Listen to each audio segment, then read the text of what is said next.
जय श्री कृष्ण दोस्तों, आप सभी का मेरे चैनल में स्वागत है। आज के वीडियो में हम लोग जानेंगे कार्तिक मास के पूर्णिमा के अगले दिन यानी पड़वा के दिन चीड़ा और चिड़ी की कहानी क्यों सुनी जाती है। यदि आप भी चाहते हैं आपके खुद का मकान हो जाए, आप किराए पर रहते हैं और किसी कारणवश आपके मकान नहीं बन पा रहा है, तो आपको ये कहानी जरूर से सुननी चाहिए। और यदि आपके पास मकान है, वो छोटा है या आप और मकान चाहते हैं, तो भी आप ये कहानी जरूर से सुने। जो भी कार्तिक मास का व्रत करते हैं वो तो ये कहानी सुनते ही हैं, लेकिन अगर आपने व्रत नहीं भी किया है और आप चाहते हैं अतिशीघ्र आपका खुद का मकान हो जाए, तो आपको ये कहानी जरूर से सुननी चाहिए। कहानी आप कहीं भी सुन सकते हैं, घर के आंगन में, मंदिर के पास, जहां आपकी सुविधा हो वहां आप कहानी सुन सकते हैं। कहानी इस प्रकार से है। बहुत पुरानी बात है। 4 चिड़ियां थी, चारों एक पेड़ पर रहती थी और एक दूसरे की पक्की सहेलियां थी। कार्तिक शुरू होने से पहले एक चिड़िया ने 2 महिलाओं को बातें करते सुना। वे दोनों महिलाएं कार्तिक के व्रत, फल और नियम की चर्चा कर रही थी।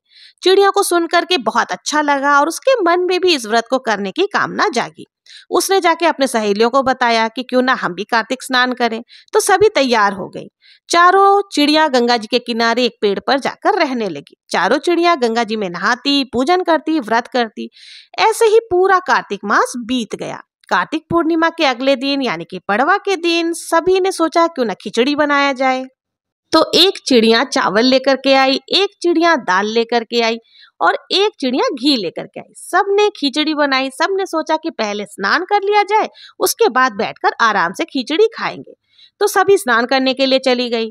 तो उसमें से एक चिड़िया सबसे पहले आई, उसे भूख लग रही थी। उसने सोचा कि बाकी को तो अभी समय लगेगा, तो क्यों ना मैं खिचड़ी का भाप ही खा लेती हूँ। तो उसने खिचड़ी की भाप खाई। दूसरी चिड़िया आई, उसने सोचा, उसे भी बहुत तेज भूख लग रही थी, तो उसने सोचा चलो इसका पानी ही पी लिया जाए। तो उसने खिचड़ी का पानी पी लिया। जब तीसरी चिड़िया नहा करके आई तो उसने खिचड़ी खा ली। उसे लगा कि बाकी सबने खिचड़ी खा ली है, उसने भी खिचड़ी खा लिया। फिर जब चौथी चिड़िया आई तो सिर्फ खुरचन बचा था, तो उसने सोचा सभी ने खा लिया होगा तो मैं खुरचन ही खा लेती हूँ। तभी जो है बहुत तेज तूफान आई और चारों चिड़िया जो है तूफान में मर गई। जिस चिड़िया ने भाप खाई थी वो चिड़िया अगले जन्म में राजा के घर में राजकुमारी बनी। जिस चिड़िया ने पानी पिया था वो कुम्हार के घर में बेटी बनी। और जिस चिड़िया ने खिचड़ी खाई थी वो ब्राह्मण की बेटी बनी। और जिस चिड़िया ने खुरचन खाई थी वो अगले जन्म में हाथिनी बनी। कुम्हार की लड़की राजा के यहाँ दासी बन गई और ब्राह्मण की लड़की जो थी वो राजकुमारी की सहेली बन गई। हथिनी भी राजा के दरबार में ही रहने लगी। ये चारों सहेलियां फिर से एक जगह इकट्ठी हो गई। राजकुमारी को पिछले जन्म की सारी बातें याद थी। जब राजकुमारी की शादी विवाह का समय आया और विदाई होने लगी, उस समय राजकुमारी ने अपने पिताश्री से कहा कि पिताजी, मैं अपनी सहेली और दासी को भी अपने साथ ले जाना चाहती हूँ। राजा ने कहा ठीक है, तुम इसे लेकर चले जाओ। उसके बाद जब विदाई होने लगी तो राजकुमारी ने जाने से मना कर दिया।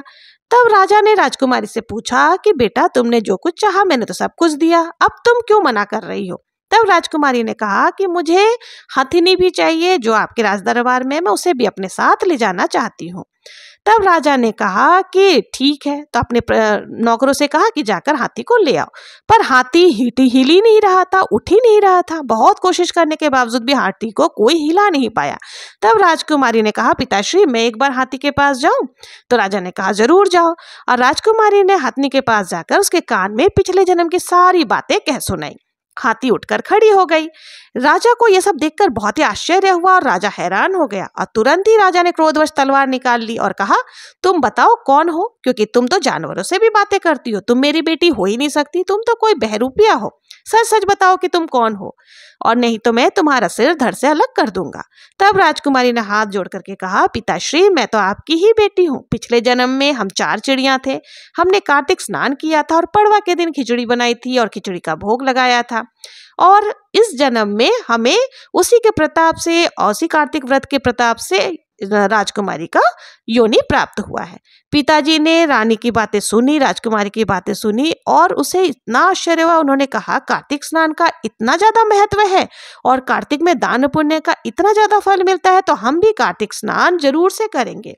पड़वा के दिन खिचड़ी बनाकर दान किया करेंगे, खिचड़ी खाएंगे। उसके बाद राजा ने पूरे नगर में ढिंडोरा पिटवा दिया कि सभी लोग कार्तिक स्नान करें और कार्तिक पूर्णिमा के दिन, पड़वा के दिन चिड़ा चिड़ी की कहानी भी जरूर से सुने, ठाकुर जी को भोग भी अवश्य से लगाए। और हे प्रभु, जिस प्रकार से अपने राजा की बेटी को दिया वैसे सबको देना, कहते सुनते हुकारा भरने वाले की भी समस्त मनोकामनाओं को पूर्ण करना। कोई भी कथा अकेली नहीं सुनी जाती है, तो इसलिए चिड़ा चिड़ी की कहानी के साथ ही हमें गणेश जी की कहानी भी जरूर से सुननी चाहिए।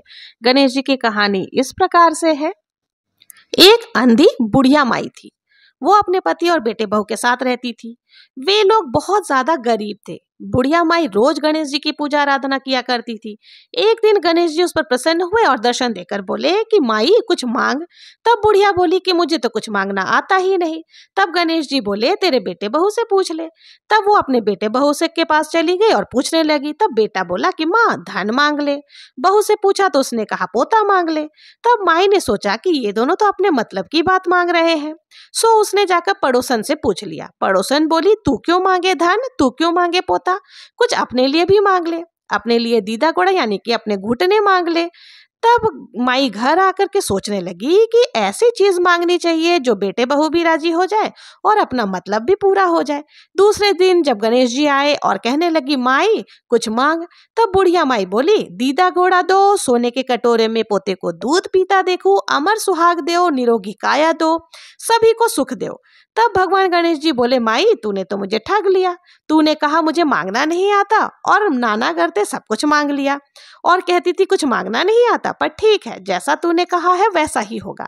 और गणेश जी महाराज वहां से अंतर्धान हो गए। बुढ़िया माई ने बहुत सारा धन इकट्ठा किया, फिर अपने घर गई। सभी पूछने लगे ये सब धन कैसे हुआ।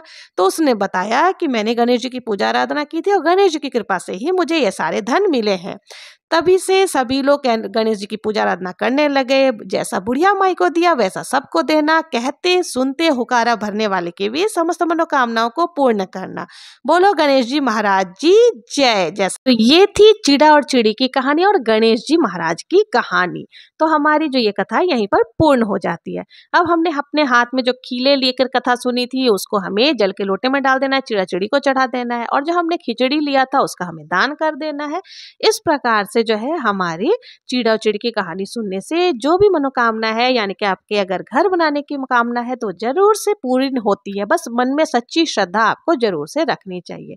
अगर आप लोगों को ये पूजा विधि अच्छी लगी हो, चिड़ा चिड़ी की कहानी अच्छी लगी हो, तो प्लीज मेरे चैनल को लाइक शेयर एंड सब्सक्राइब करना ना भूलें।